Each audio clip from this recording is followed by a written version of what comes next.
आमच्या प्रिय बंधू बहिणींना येशूच्या नावाने आमचा नमस्कार. येशू तुला भेटतो हा कार्यक्रमासाठी तुम्हाला स्वागत करत आहे. प्रत्येक रविवारी दुपारी 3 वाजता हे कार्यक्रम तुम्ही ऐकू शकता. तुम्हीसुद्धा ऐका आणि इतरांना सांगा, ते पण आशीर्वाद प्राप्त करून घेते. देवाचे प्रवचन आजच्या भागूया. फिलिपियन्सपत्री 4 अध्याय 19 वचन. फिलिपियन्स 4:19. फिलिपियन्सपत्री त्याच्या 4 अध्याय 19 वचन. माझा देव आपल्या संपत्ती अनुरूप तुमची सर्व गरज ख्रिस्त येशूच्या ठायी गौरवाच्या द्वारे पुरवेल. तुमची सर्व गरज देवाकडे एवढं संपत्ती आहे, त्या संपत्तीच्या अनुसार तुमची सर्व गरज ख्रिस्ता ठायी परमेश्वर पुरवेल. परमेश्वर एवढंच समजा, कोणी मनुष्याकडं खूप मोठं संपत्ती आहे, त्याच्याकडे तुम्ही जाऊन एक 10,000 मागायला तुम्ही हिचकणार नाही, सरळ जाणार. देव, हो माझा भाऊ मला जरा मदत करा, ते मदत करेल. त्याच्याकडे खूप संपत्ती आहे ना. तर परमेश्वर खूप संपत्ती आहे, त्या संपत्तीचा प्रमाणे तो आमच्या सर्व काय गरज पूर्ण करतो. जसं दाऊद म्हणतो ना, स्तोत्रसंहिता 23:1 23:1, देव माझा मेंढपाळ आहे, मला काही उणे पडणार नाही. तर सर्व कमी, सर्व उणे, सर्व गरज देवाला ठाऊक आहे. आज एक बायबलमधून एक संभव वाचणार आहोत. दुसरा राजा 4 अध्याय 1 वचनापासून काही गोष्ट आपण मनन करणार आहे. दुसरा राजा 4:1 एकदा संदेष्टयाच्या शिष्यांच्या स्त्रियापैकी एकीने अलिशाकडे, अलिशा म्हणजे देवाचा माणूस आहे, संदेष्ट आहे, त्याच्याकडं गावाने केले. ती म्हणाली, तुझा सेवक माझा नवरा मरून गेला आहे. तुला ठाऊक आहे की तो परमेश्वराच्या भय बाळगणारा होता. त्याचा सावकार म्हणजे 2 पुत्रांना दास करून नेण्यासाठी आला आहे. आता पहा, वचन असू दे, हिच्या जीवनामध्ये मोठं प्रसंग, मोठं कष्ट आला, मोठं गरजा आला. कारण काय, ज्यांच्याकडे जे नवऱ्याने कर्ज घेतले होते, तो आता आला. आता कर्ज फेडण्यासाठी हिच्याकडे शक्ती नाही. तो म्हणतो, तुझ्या 2 पुत्रांना माझ्याकडे दे, मी त्याला दास बनवून नेणार आहे. त्यासाठी द्वारामध्ये आलेलं आहे. काय करतो, कर्ज मिटवता किंवा तुझ्या पुत्रांना मला दे, त्या पैसे बदल मी हे घेऊन जाणार. आता असं कठीण प्रसंग असताना ते आपल्या नातेवाईकडे पळून गेले नाही, आपल्या मित्राकडे पळून गेली नाही, मला मदत करा. पण देव माणूसकडे म्हणजे देवाकडे आले. पहिली गोष्ट, आज तुम्हाला परमेश्वर हे शिकवतो, आमच्या गरजाच्या वेळी, कर्जाच्या वेळी, दुःखाच्या वेळी, संकटाच्या वेळी आपण पहिलं मनुष्याकडे धावत जातो. पण एक गोष्ट चांगली आहे, ती देव माणसाकडे आली, त्याच्याकडून सांगते, माझा नवरा मेला, पण तुला ठाऊक आहे तो देवाचा भय मानून चालत होता.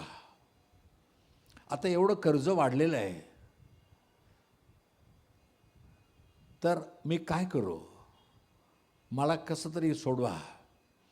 कारण येशूने म्हटलं मत्ती 11:28, मॅथ्यू 11:20 28, हो कष्टी व भाराकर्ता जन हो, तुम्ही सर्व माझ्याकडे या, म्हणजे मी तुम्हाला विसावं देईन. आज पहिलं आपण देवाकडे यायला पाहिजे. देवाकडे पहिला प्रार्थना करणं. आपण सगळीकडे जाऊन इडून फिरून कुठं मदत भेटली नाही, नंतर मग देवा मला वाचव, देवा मला मदत करा, असं नाही. पहिली देव माणसाकडे आली. आता दुसरं वचन, दुसरा राजा 4:2 बघूया. 2 Kings 4:2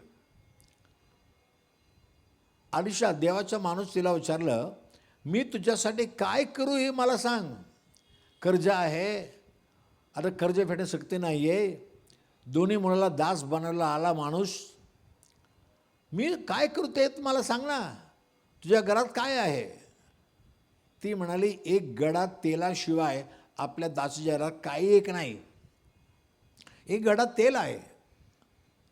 पहा, आता हो विचारतो, तुला काय, तुला नाही दोन उचल काय करू हे सांग. देवाला सांगा काय करायचं म्हणून. देवा तुला दिसत नाही का असं म्हणू नका. काय करू ते सांग. कारण येशूने म्हटलं योहान 14:14 जॉन 14:14 तुम्ही माझ्या नावाने, जॉन 14:14 योहान 14:14 तुम्ही माझ्या नावाने माझ्याजवळ काही मागाल तर मी ते करेन. देव सर्वशक्तिमान आहे, सर्व काय करू शकतो. पण त्याच्याकडे मागा ना. देव काय करायला पाहिजे तर सांग. काय करू. आयुब 42:2 जो 42:2 42:2 हे प्रभू तू सर्व काय करता येते, तुला सर्व काय करता येते. तुझ्या कोणत्याही योजनेला प्रतिबंध होणे नाही असं मला कळून आलेलं आहे. देव तो सर्व काय करण्याचं सामर्थ्य आहे, सर्व सामर्थ्य आहे, करू शकतो. म्हणून त्याच्याकडं सांगा काय करायचं. आणि दुसरी गोष्ट तो विचारतो, तुझ्या घरात काय आहे, तुझ्या घरात तुझ्याकडे काय आहे. नाही म्हणते, काय तर आहे ना ते सांग ना. ती म्हणते एक गडा तेल आहे, याशिवाय काहीच नाही आहे. आता परमेश्वर हे पाहतो तुमच्याकडं काय आहे. एकदा येशूच्या वचन ऐकायला 5,000 पुरुष आणि स्त्रिया, मुले, बाळे आले होते. पण त्यांना देण्यासाठी काहीच नाही आहे. मग येशू त्यांना म्हणतो तुमच्याकडे काय आहे. ते म्हणते लहान लेकर आहे, त्याच्याकडे 5 मासे, 5 भाकर आणि 2 मासे आहे. योहान 6:9 योहान 6:9 जॉन 6:9 इथे एक लहान मुलगा आहे, त्याच्याजवळ ज्वारीच्या 5 भाकरी व 2 मासले आहेत. परंतु त्या इतक्यानं कसं पुरणार. पण येशू 11 वचनामध्ये पाहतो, 6:11 त्या भाकरला घेऊन त्यांनी स्तुती केली आणि सगळ्यांना वाटायला लागला. माशाला पण तसं दिला. तर काय झालं काय, सर्वजण भरपूर खाल्ले. आणि 13 वचन पाहत आहे, मग जेवणाऱ्यांच्या पुरे झाल्यावर त्यांनी जवाच्या 5 भाकरीचे उरलेले तुकडे गोळा करून 12 टोपल्या भरल्या. बघा, 5 भाकर आणि 2 मासे. त्याला असं सगळेजण 1000 लोक होते, सगळ्यांना जेवण वाढले येशूने. आणि शिल्लक उरलेला बघा 12 टोकरी. देव असं करतो, पण देवाकडं काय लपवायचं नाही. हिने लपवले नाही. ही म्हणते माझ्याकडे काही नाही, पण हाय एक गडा तेल आहे. तुमच्याकडे काय आहे. मत्तई 15 अध्यायामध्ये येशू शिष्यांना विचारला, अहो तुमच्याकडे काय आहे. मत्तई 15:34 मॅथ्यू 15:34 15:34 तुमच्या जवळ किती भाकरी आहेत. ते म्हणाले 7 व काही लहान मासे आहेत.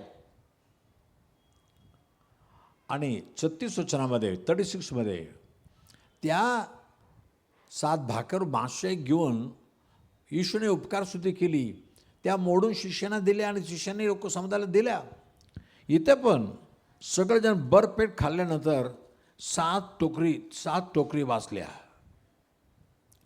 37 पुढच्या वर्षी 37 मग ते सर्व जेवण तृप्त झाले आणि त्याने उरलेल्या तुकड्यांच्या 7 पाटक्या भरून घेतल्या. तुमच्याकडे काय आहे. म्हणून एकदा एलिया संदष्टा एक गावामध्ये गेला. येशूने म्हटलं, देवाने त्याला म्हटलं होतं, एक विधवाच्या तुला मी पालनपोषण करणार. तिथे एक बाईला म्हणून, बाई मला जरा पाणी आण. नंतर म्हणतो हे लहानशी भाकर आण. ती म्हणते माझ्या घरामध्ये एवढंसं पीठ आहे, इतकंसं तेल आहे, 2 भाकर बनतील. त्या 2 भाकर मला आणि माझ्या मुलाला आहे, माझा नवरा नाही आहे. आम्ही ते दोघे ते 2 भाकर खाऊन मरणार आहे. पण लीला म्हणतो ठीक आहे, पण पहिलं भाकर मला घेऊन ये. तसंच केली तिने. पहिलं लहानसे भाकर बनवून देवाच्या माणसाच्या हातात दिले. देवाच्या माणसानं म्हटलं, आता बघ यापुढे तुझ्या घरामध्ये अन्नाच्या कमी होणार नाही. तसं झालं. 3.5 वर्ष इतक्याच पीठ, इतक्यात तेल आहे, पण ते खपले नाही. ही भाकर बनवते, परत तेल आणि त्या पीठ वाढत गेल्या. म्हणून देवाला देण्याच्या एक आदत तुम्ही पाळून घ्या.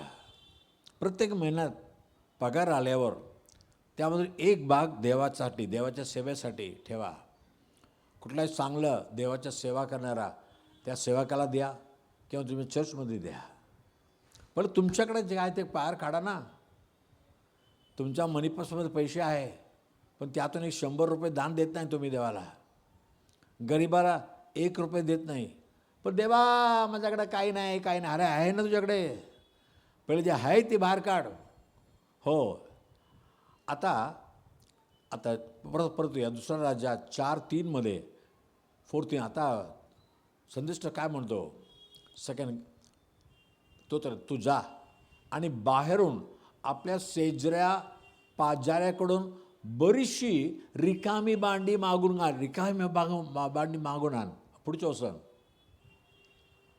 मग आपल्या पुत्रासह घरात जाऊन द्वार बंद कर आणि त्या सर्व भांड्यात तेल ओत आणि भांडे भरेल ते बाजूला ठेव. ती त्याच्यापासून गेली आणि आपल्या पुत्रासह आपल्या घरात जाऊन त्याने दार बंद केले. ते तिच्याकडे भांडी आणत ती भरत जाई. नंतर 6 वचनामध्ये सर्व भांडी भरल्या होती. आपल्या पुत्राला म्हणाली, मला आणखी एक भांडे आणून द्या. त्याने म्हटले, आता एकही भांडे उरले नाही. तेव्हा तेल वाढायचं थांबले. आता एवढंसं तेल आहे. देवाचं संस्कार म्हणलं, तू आजूबाजूला सगळं रिकामी तू भांडे घेऊन ये. माझ्या आईचा एक पद्धत आहे, कोणाच्या घरातून त्यांच्या भांड्यामध्ये काही पण आणू दे, काही जेवण आणू दे, भाकर आणू दे, पण ती भांड्या रिकामी परत देणार नाही माझी आई. त्यामध्ये काहीतरी टाकून देणार. बिस्कुटचा पुडा,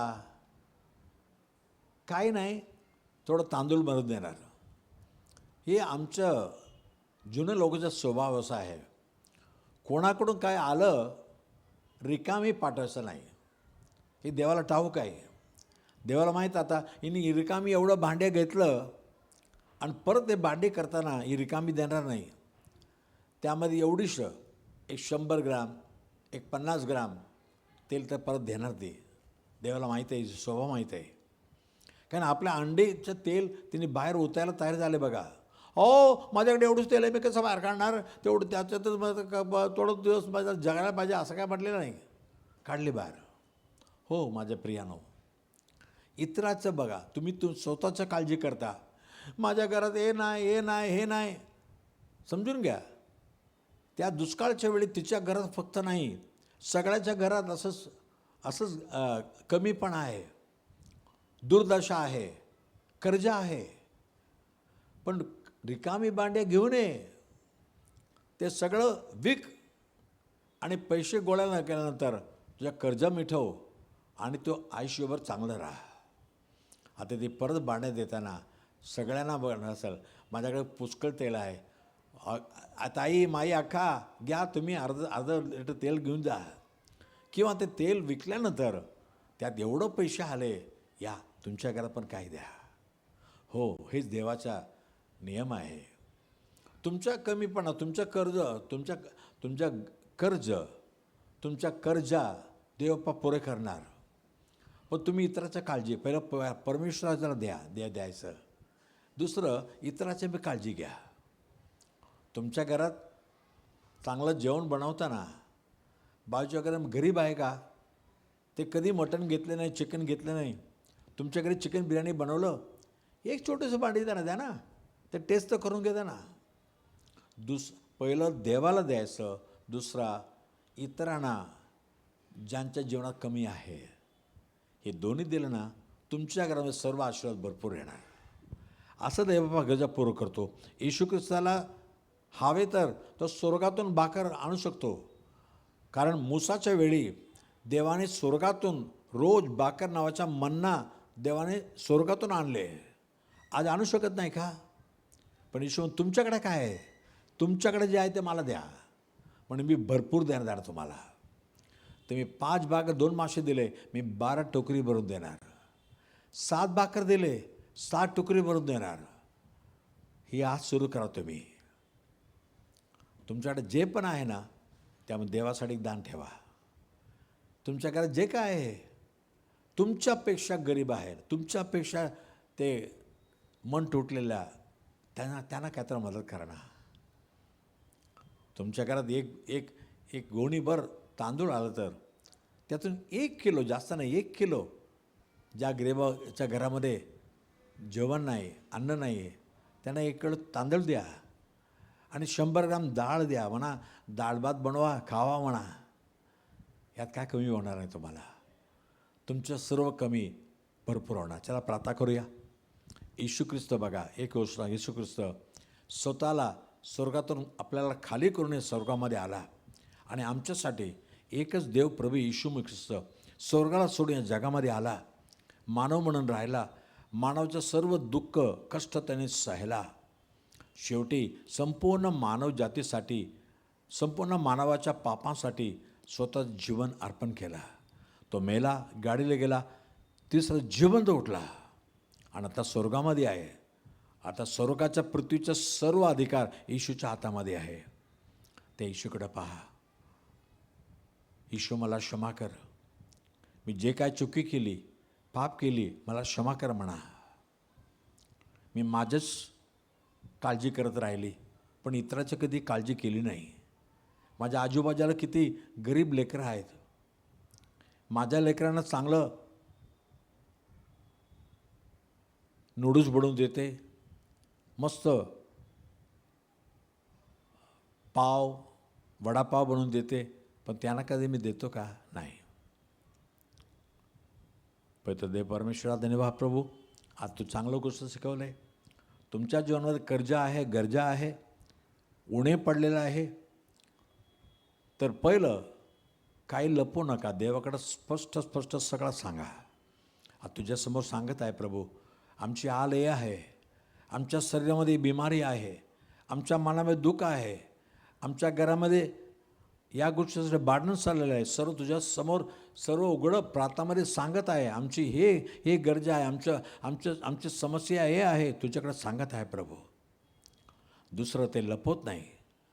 त्यांच्याकडे जे आहे त्यात देवबापा आज तुझ्यासाठी एक दान ठेवून बाहेर काढून ठेवलेलं आहे, त्याची आठवण कर. आता त्यांच्या घरातल्या रिकाम्या भांड्या आणि आजूबाजूचा इतर लोकांचा सुद्धा भरण्यासाठी तू मदत कर प्रभू.